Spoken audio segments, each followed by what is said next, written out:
This device is available for tablet PC with adapter or plug-into USB interface of laptop. Accessories list: alarm host, adapter, remoter, coiled alarming cable, pen, manual.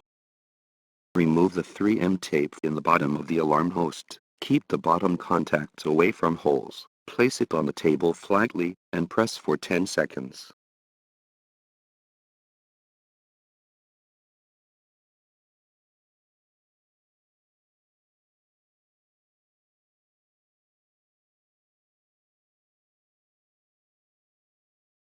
One operation guide for using adapter. Plug the USB connector of the alarm host power cord into the power adapter. Plug the coil charging alarming cable in the back micro USB port of the alarm host. Pass E-pen through the soft rubber circle and ensure the pen is pressed on the contactor in the inner side of circle. Put arrow mark downwards and spring cable upwards.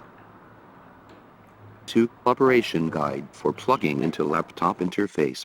Plug the USB connector of the power cord into the laptop. The alarm host will make click sound.